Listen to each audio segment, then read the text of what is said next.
Hi friends, അസ്സലാമു അലൈക്കും. Welcome back to my channel. ഇന്ന് നമ്മളിവിടെ തയ്യാറാക്കാൻ പോകുന്നത് ഒരു ബ്ലാക്ക് ഫോറസ്റ്റ് കേക്കാണ്. ഇത് വളരെ എളുപ്പത്തിലും തയ്യാറാക്കാം, വളരെ ടേസ്റ്റിയാണ്. എനിക്ക് ഓർഡർ കിട്ടിയ ഒരു കേക്കാണിത്. ഇതിന്റെ ഡിസൈനൊക്കെ വളരെ സിമ്പിൾ ആയിട്ട് കൊച്ചു കുട്ടികൾക്ക് വരെയും ചെയ്യാവുന്ന രീതിയിലാണ് ചെയ്തേക്കുന്നത്. നിങ്ങൾ ഇത് ഉണ്ടാക്കി നോക്കുകയും എന്റെ വീഡിയോ ഇഷ്ടമായാൽ കമന്റ് ചെയ്യാനും ലൈക്ക് ചെയ്യാനും ഷെയർ ചെയ്യാനും ഒന്നും മറക്കുകയും ചെയ്യരുത്. അതോടൊപ്പം തന്നെ എന്റെ ചാനൽ നിങ്ങൾ സബ്സ്ക്രൈബ് ചെയ്യാതെയാണ് കാണുന്നതെങ്കിൽ സബ്സ്ക്രൈബ് ചെയ്യാനും കൂടെ വരുന്ന ബെല്ലൈക്കൺ അമർത്തി ആളെന്ന ഓപ്ഷൻ ക്ലിക്ക് ചെയ്യാനും മറക്കരുത്. ഇതെങ്ങനെയാ തയ്യാറാക്കുന്നതെന്ന് നമുക്ക് നോക്കിയാലോ. 1/2 കപ്പ് മൈദാമാവ് ഞാൻ ഇട്ട് കൊടുത്തിട്ടുണ്ട്. ഇതിലോട്ട് 1 ടീസ്പൂൺ ബേക്കിംഗ് പൗഡറും 1/2 ടീസ്പൂൺ ബേക്കിംഗ് സോഡയും 1.5 ടേബിൾ സ്പൂൺ കൊക്കോ പൗഡറും ഇട്ടിട്ടുണ്ട്. ഇട്ട് കൊടുത്ത് മിക്സ് ഞാൻ നന്നായിട്ടൊന്ന് 3 പ്രാവശ്യം അരിച്ചെടുത്തിട്ടുണ്ട്. ഡ്രൈ ആയിട്ടുള്ള ഒരു ബൗൾ എടുത്തിട്ട് 2 മുട്ട പൊട്ടിച്ച് ഒഴിച്ചു കൊടുത്തിട്ടുണ്ട്. അതിലോട്ട് 1 ടീസ്പൂൺ വാനില എസൻസും 1 പിഞ്ച് ഉപ്പും ഇട്ട് കൊടുക്കാം. പിന്നെ 1/2 കപ്പ് പഞ്ചസാര ഞാൻ പൊടിച്ചു വെച്ചിട്ടുണ്ട്, ഇതും കൂടെ ഇട്ട് കൊടുക്കാം. ഇത് എൻ്റെത് സ്റ്റാൻഡ് ബീറ്റർ ആയതുകൊണ്ട് ഞാൻ ഇങ്ങനെ ഇടുന്നത്. നിങ്ങളുടെ ഹാൻഡ് ബീറ്റർ ആണെങ്കിൽ പഞ്ചസാര പൊടിച്ചത് കുറേശ്ശെ ഇട്ട് കൊടുത്ത് ബീറ്റ് ചെയ്തെടുത്താൽ മതി. നല്ല ബീറ്റായിട്ട് വന്നിട്ടുണ്ട്. ഇനി ഇതിലോട്ട് നമുക്ക് സൺഫ്ലവർ ഓയിൽ എടുക്കാം. 1/4 കപ്പ് സൺഫ്ലവർ ഓയിലാണ് ഞാൻ എടുത്തേക്കുന്നത്. ഇത് ഇതിലോട്ട് ഒഴിച്ചിട്ട് ചെറിയ സ്പീഡിലിട്ട് വേണം നമ്മൾ ബീറ്റ് ചെയ്തെടുക്കാൻ. അങ്ങനെ നമ്മുടെ സൺഫ്ലവർ ഓയിലുമായിട്ട് നല്ല മിക്സ് ആയിട്ടുണ്ട്. ഇതിന് നമുക്ക് ഓഫ് ചെയ്തെടുക്കാം. മുട്ടയുടെ മിക്സിനകത്തോട്ട് നമുക്ക് ഡ്രൈ ഇൻഗ്രീഡിയൻസ് കുറേശ്ശായിട്ട് ഇട്ട് കൊടുത്ത് കട്ട് ആൻഡ് ഫോൾഡിലൂടെ ഒന്ന് മിക്സ് ചെയ്തെടുക്കാം. 2 ടീസ്പൂണോളം പാലും ഞാൻ എടുത്ത് വെച്ചിട്ടുണ്ട്, അതും കൂടെ ഒഴിച്ചു കൊടുക്കാം. ബാറ്റർ നല്ല രീതിയിൽ ശരിയായിട്ടുണ്ട്. ഇനി നമുക്ക് ഗ്രീസ് ചെയ്ത് വെച്ചേക്കുന്ന ബട്ടർ പേപ്പർ ചേർത്ത് ഗ്രീസ് ചെയ്ത് വെച്ചേക്കുന്ന പാനിലോട്ട് ഒഴിച്ചു കൊടുക്കാം. പാനിലോട്ട് ഒഴിച്ചിട്ട് നമുക്ക് നന്നായിട്ടൊന്ന് ടാപ്പ് ചെയ്തിട്ട് വേണം ബേക്ക് ചെയ്യാനായിട്ട്. വേറെ വെച്ച് നമുക്ക് പതുക്കെ ഒന്ന് ഇളക്കി കൊടുക്കാവേ. നമുക്ക് നന്നായിട്ടൊന്ന് ടാപ്പ് ചെയ്തിട്ട് കൊടുക്കാം. 10 മിനിറ്റ് പ്രീ ഹീറ്റ് ചെയ്യാൻ വെച്ചിട്ടുണ്ട്. നമുക്ക് ഇതിലോട്ട് ഈ മിക്സ് വെച്ച് കൊടുക്കാം. വെച്ച് കൊടുത്തിട്ട് 25-30 മിനിറ്റ് വരെ ഒന്ന് ബേക്ക് ചെയ്തെടുക്കാം.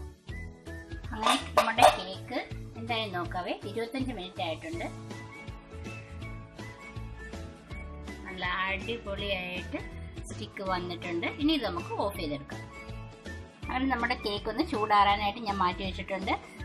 കുറച്ച് നേരം നമുക്ക് ഇതിനകത്ത് വെച്ചിരുന്നാൽ മതി, അല്ലെങ്കിൽ നമ്മുടെ കേക്കിന്റെ സൈഡെല്ലാം നല്ല ക്രിസ്പി പരുവാകും. അതുകൊണ്ട് നമുക്ക് മീഡിയം ചൂടിലൂടെ തന്നെ നമുക്കിത് റിമൂവ് ചെയ്തെടുക്കണം. കേക്ക് ഞാൻ ചൂടാറാൻ വെച്ചിട്ടുണ്ട്. അപ്പോഴത്തേക്ക് ഞാൻ കുറച്ച് ചോക്ലേറ്റ് എടുത്തൊന്ന് ഗ്രേറ്റ് ചെയ്ത് വെച്ചിട്ടുണ്ട്. ഇത് 10 മിനിറ്റോളം നമുക്കൊന്ന് ഫ്രിഡ്ജിൽ വെച്ചാൽ നല്ല ഷേപ്പിന് നമുക്ക് ഡെക്കറേഷൻ ചെയ്യാനാണെങ്കിലും അടുത്ത ഫില്ലിങ്സിനും ഒക്കെ ഉപയോഗിക്കാം. നമുക്കിതൊന്ന് ഫ്രിഡ്ജിൽ വെക്കാം. 1/2 കപ്പ് വെള്ളത്തിനകത്തോട്ട് ഞാൻ 5 ടീസ്പൂൺ പഞ്ചസാര ഇട്ടിട്ടുണ്ട്. ഇത് നന്നായിട്ട് നമ്മളൊന്ന് തിളപ്പിക്കണം. തിളപ്പിച്ച് ഒരു തുള്ളി ഉപ്പ് കൂടെ ഞാൻ തിളപ്പിക്കാൻ നേരത്ത് ഒഴിക്കാറുണ്ട്. ഒഴിച്ച് നല്ല തിളച്ച് വരുമ്പോഴത്തേക്ക് ആറി നമുക്ക് ഫ്രിഡ്ജിലോട്ട് വെച്ചൊന്ന് തണുപ്പിച്ചെടുക്കാം. നല്ല തണുത്തിട്ടുണ്ട്, നല്ല സ്പോഞ്ചിയാണ് കേട്ടോ. ഇത് നമുക്കൊന്ന് 2-3 ലെയറായിട്ടൊന്ന് കട്ട് ചെയ്തെടുക്കാം. കേക്ക് കട്ട് ചെയ്യുമ്പോൾ നമ്മൾ പിച്ചാത്തി ഇങ്ങനെ സൈഡിലൂടെ ആദ്യം ഒന്ന് വരഞ്ഞു കൊടുക്കണം. എന്നിട്ട് വേണം ഈ പിച്ചാത്തി പതുക്കെ ഇങ്ങനെ അകത്തോട്ട് കയറ്റി കട്ട് ചെയ്തെടുക്കാൻ. ഇങ്ങനെ കട്ട് ചെയ്യുമ്പോൾ ശ്രദ്ധിക്കേണ്ട ഒരു കാര്യം എന്ന് പറഞ്ഞാൽ നമ്മൾ അകത്ത ഭാഗം ഇതിൽ കട്ട് ചെയ്യുമ്പോൾ കട്ടായി പോകുന്നുണ്ടോ എന്ന് നമ്മളൊന്ന് ശ്രദ്ധിച്ചോണേ. 3 കട്ട് ചെയ്ത് വെച്ചിട്ടുണ്ട്. ഇനി നമുക്ക് ക്രീം ഒന്ന് ബീറ്റ് ചെയ്തെടുക്കാം. ആയിട്ടുള്ള ഒരു ബൗളെടുത്ത് 1 കപ്പ് വിപ്പിംഗ് ക്രീം ഞാൻ ഒഴിച്ചു കൊടുത്തിട്ടുണ്ട്. വിവോയുടെ ക്രീമാണ് ഞാൻ കൂടുതലും യൂസ് ചെയ്യുന്നത്. ആദ്യം ചെറിയ വോളിയത്തിൽ, അതായത് ചെറിയ സ്പീഡിലിട്ട് വേണം നമ്മൾ ഇത് സ്റ്റാർട്ട് ചെയ്യാൻ തുടങ്ങാൻ. കുറച്ച് കഴിയുന്നതനുസരിച്ച് സ്പീഡ് കൂട്ടിയിട്ട് സ്റ്റിഫാക്കുന്നിടം വരെ നമുക്ക് ബീറ്റ് ചെയ്തെടുക്കാം. ക്രീമൊക്കെ നല്ല സ്റ്റിഫായിട്ടുണ്ട്. കമത്തിയ പോലും വീഴത്തില്ല. അതാണ് നമ്മുടെ കറക്റ്റ് സ്റ്റിഫാവുന്നതിൻ്റെ പരുവം. ഇതിനകത്ത് നിങ്ങൾക്ക് മധുരം കൂടുതൽ വേണമെന്നുണ്ടെങ്കിൽ വിപ്പിംഗ് ക്രീം ഒഴിക്കുന്ന സമയത്ത് 1 ടീസ്പൂണോ 2 ടീസ്പൂണോ നിങ്ങൾക്ക് എത്ര മധുരം അതിനനുസരിച്ച് മധുരം കൂടെ ഷുഗർ പൊടിച്ചത് ചേർത്ത് കൊടുക്കാവേ. എടുത്ത് കുറച്ച് ക്രീം ഞാൻ അപ്ലൈ ചെയ്ത് കൊടുക്കുന്നുണ്ട്. ഇതിന്റെ മുകളിലോട്ട് വേണം നമുക്ക് കേക്ക് സെറ്റ് ചെയ്യാൻ. കേക്ക് അങ്ങോട്ടും ഇങ്ങോട്ടും മൂവ് ചെയ്യാതിരിക്കാനാണ് നമ്മളിങ്ങനെ കേക്ക് ക്രീം വെച്ച് കൊടുക്കുന്നത് കേക്കിൻ്റെ അടിയിലായിട്ട്. അതിനുശേഷം നമ്മൾ ആദ്യമായിട്ട് കട്ട് ചെയ്ത് മാറ്റിയ മുകൾ ഭാഗം ഉണ്ടല്ലോ, ആ കേക്ക് വേണം വെച്ച് കൊടുക്കാനേ. ഇതിന് മുകളിലായിട്ട് നമ്മൾ ശരിയാക്കി വെച്ചിട്ടുള്ള ഫ്രിഡ്ജിൽ വെച്ച് തണുക്കാൻ വെച്ചിരുന്ന ഷുഗർ സിറപ്പ് കുറേശ്ശായിട്ട് ഒഴിച്ചു കൊടുക്കാവേ. ഞാൻ കുറച്ച് ചെറി കൂടെ അരിഞ്ഞ് വെച്ചിട്ടുണ്ടായിരുന്നു, അത് ഇതിന്റെ മുകളിലായിട്ട് നമുക്കൊന്ന് ഇട്ട് കൊടുക്കാം. കുറച്ച് ക്രീം എടുത്തിട്ട് ഒന്ന് സ്പ്രെഡ് ചെയ്തെടുക്കാം. രണ്ടാമത്തെ ലെയറും വെച്ച് കൊടുത്തിട്ടുണ്ട്. ആദ്യം ചെയ്തതുപോലെ ഇനി അതിൻ്റെ മുകളിലായിട്ട് ഷുഗർ സിറപ്പ് ഒഴിച്ചു കൊടുക്കാം. ഷുഗർ സിറപ്പ് ഒഴിച്ചിട്ട് നമ്മൾ ആദ്യം ചെയ്തതുപോലെ തന്നെ ജെറി ചെയ്യുന്നില്ല. ജെറിക്ക് പകരം നമ്മളിവിടെ ചേർക്കുന്നതെന്ന് ഡാർക്ക് കോമ്പൗണ്ട് ഞാൻ എടുത്തു വെച്ചിട്ടുണ്ടല്ലോ, അത് തന്നെ ഈ ക്രീമിന് മുകളിലായിട്ട് നമുക്ക് സ്പ്രെഡ് ചെയ്യാം. ഇഞ്ചി വെച്ചിരുന്നതുകൊണ്ട് ചോക്ലേറ്റ് ഒക്കെ നല്ല കട്ടിയായിട്ട് വരുന്നുണ്ട്, കയ്യിലൊന്നും ഒട്ടുന്നില്ല. അതിങ്ങനെ ഫുള്ളൊന്ന് സ്പ്രെഡ് ചെയ്ത് കൊടുക്കാതെ.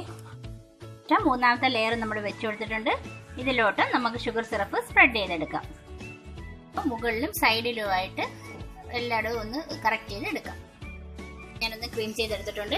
ഇനി സൈഡും കൂടെ ഒന്ന് ക്രീം ചെയ്തെടുക്കാം.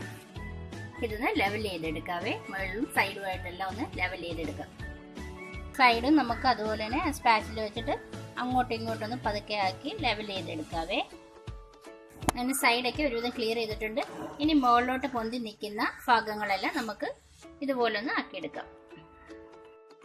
എടുത്തിട്ടുണ്ട്. ഇനി നമുക്ക് ചെറിയ രീതിയിലൊരു ഡെക്കറേഷൻ കൂടെ ചെയ്യാം. ബ്ലാക്ക് ഫോറസ്റ്റ് ഒക്കെ ആകുമ്പോൾ നമുക്ക് ഒരുപാട് അങ്ങ് ഷേപ്പായി ഒന്നും കിട്ടണ്ട. ഡെക്കറേഷനും ബാക്കി ചോക്ലേറ്റിൻ്റെ ഡെക്കറേഷനും എല്ലാം കൂടെ ആകുമ്പോഴത്തേക്ക് കറക്റ്റ് ആവും. ഞാനിത് സ്റ്റാർ നോസിലാണ് എടുത്തേക്കുന്നത്. സ്റ്റാർ നോസിൻ്റെ ചെറുതാണ് എടുത്തേക്കുന്നത്.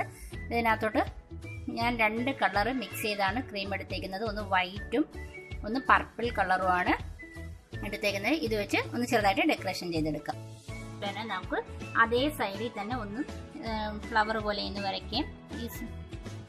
ഇതുപോലെ ഓരോ കുത്തുകൾ ഇട്ട് കൊടുത്ത് ഫില്ല് ചെയ്തെടുക്കാം. ഒന്ന് കവർ ചെയ്തെടുത്തിട്ടുണ്ട്. സൈഡും എല്ലാം ഒന്ന് കവർ ചെയ്തെടുത്തിട്ടുണ്ട്. ഇനി ഇപ്പുറത്തെ സൈഡിലായിട്ട് നമ്മൾ ചോക്ലേറ്റ് ഗ്രേറ്റ് ചെയ്ത് വെച്ചിട്ടുണ്ടല്ലോ, അതിങ്ങനെ താഴെ ബോർഡറായിട്ട് വെച്ച് കൊടുക്കാം. മുകളിലായിട്ടൊരു ചെറിയ ഫ്ലവറുമാണ് ഞാൻ ഉദ്ദേശിക്കുന്നത്. ഫ്ലവർ ചെറിയ നോസൽ നമ്പർ എനിക്ക് ശരിക്കും ഞാൻ നോക്കിയില്ല. ചെറിയ രീതിയിൽ ആ ക്രീം ഒന്ന് എടുത്തിട്ട് നമുക്കൊന്ന് ഫ്ലവർ വരച്ചെടുക്കാം. ഇതിലെടുത്തിട്ട് കുറച്ച് ക്രീം അതിനകത്ത് വെച്ച് കൊടുത്തിട്ടുണ്ട്. ഇനി ഇതിലോട്ട് നമുക്ക് മുകളിലോട്ട് ഒരു ഫ്ലവർ വരച്ചെടുക്കാൻ നോക്കാം. നമ്മളിങ്ങനെ റാ മോഡൽ ഇങ്ങനെ ചുറ്റിച്ചു കൊടുത്താൽ മതി. എൻ്റെ കയ്യിൽ ചെറിയ ഫ്ലവർ നെയിലായതുകൊണ്ട് ചെറിയൊരു റോസാപ്പൂവായിട്ടാണ് ഞാൻ വരയ്ക്കുന്നത്. ആയിട്ട് നമുക്ക് ആ ചോക്ലേറ്റ് ഇങ്ങനെ വെച്ച് കൊടുക്കാതെ ബോൾസ് കൂടെ ഇട്ട് കൊടുത്തിട്ടുണ്ട്. സൈഡ് ഒന്ന് കറക്റ്റ് ചെയ്ത് ലെവൽ ചെയ്തെടുത്തു. നമ്മൾ ചോക്ലേറ്റ് ഒക്കെ ചെയ്തു. അങ്ങനെ നമ്മളുടെ കൊച്ചൊരു ബ്ലാക്ക് ഫോറസ്റ്റ് കേക്ക് ശരിയായി. നിങ്ങൾക്ക് എൻ്റെ ഈ വീഡിയോ ഇഷ്ടമായാൽ ലൈക്ക് ചെയ്യാനും ഷെയർ ചെയ്യാനും കമൻറ്റ് ചെയ്യാനും ഒന്നും മറക്കരുത്. കൂടെ സബ്സ്ക്രൈബ് ചെയ്യാനും അതിനോടൊപ്പം വരുന്ന ബെല്ലൈക്കൺ അമർത്തി ആളെന്ന ഓപ്ഷൻ ക്ലിക്ക് ചെയ്യാനും മറക്കരുത്. എങ്കിൽ മാത്രമേ ഞാൻ ഇടുന്ന നോട്ടിഫിക്കേഷൻ എല്ലാം നിങ്ങൾക്ക് കിട്ടുകയുള്ളൂ.